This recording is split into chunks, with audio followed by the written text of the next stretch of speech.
Good morning আমার প্রিয় পরিবার, সবাই কিরকম আছো? আশা করি সবাই ভালো আছো। আমি মিষ্টি আবার একটা নতুন ভিডিওতে সবাইকে জানাই স্বাগত। তো এদিকে আমি রেডি হয়ে নিয়েছি, কেন কি আমি যাচ্ছি আজকে বাড়িতে। এই যে আমার দাদা ভাই চলে গিয়েছে বাড়িতে, আমি অন্য একটা ভিডিওতে বলেছি। তো চলো এখন বাড়ি যাওয়া যাক। তো আমি ওইদিকে রেডি হয়ে নিয়েছি, এখন যাব। তো যেতে যেতে দেখা হচ্ছে। সো বন্ধুরা, এদিকে আমি একটু ইনস্টাগ্রামের ভিডিও করে নিচ্ছি, কেন কি দাদা রেডি হচ্ছিল তাই। তো এদিকে দাদা রেখে গিয়েছে সীতাই মোড়ে, আর আমিও গাড়িতে উঠে পড়েছি।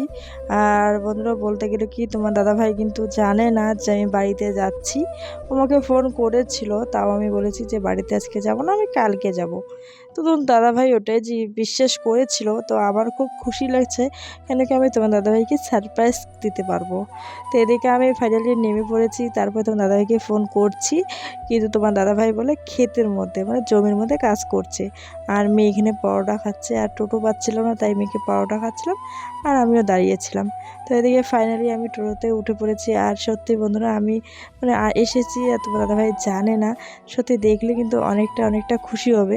কিন্তু হ্যাঁ, খুশি হয়েছে বলতে কি, তোমার দাদাভাই মানে বাড়িতে এসে আমি সত্যি একদম মুড খারাপ হয়ে গেছে। কেন কি ও আমাকে মিথ্যা কথা বলছিল যে ও জমিতে কাজ করছে, কিন্তু ও জমিতে কাজ করছিল না বন্ধুরা, ও বন্ধুর সঙ্গে ঘুরতে গেছিলো। তো বাড়িতে এসে দেখি ও বাড়িতেই নেই। তো বাড়িতে এসে দেখি ও বাড়িতে নেই, তাই আমার মন মেজাজ একদমই খারাপ হয়ে গেছে। তার জন্য আর সেরকমভাবে কোনো ভিডিও করতে পারিনি, সেটাই আমি এখানে বলছিলাম, কিন্তু কিছু করার নাই। আমি বলতে পারছি না, কেন কি তোমাদের দাদাভাইয়ের সঙ্গে আমার একটু টুকটাক ঝগড়া লাগছে। কেন কি আমাকে একটা মিথ্যা কথা বলেছিল, তার জন্য সেটা নিয়ে আমি একটু রাগ করেছিলাম। এই তো মাত্র চেঞ্জ করে ঘরগুলো ঝাঁট দিয়ে আমি বসে আছি।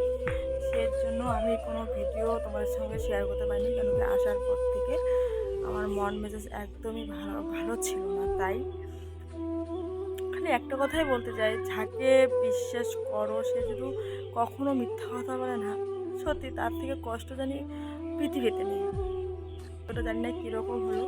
তো আজকের ভিডিওটা এখানেই আমি শেষ করে দিচ্ছি।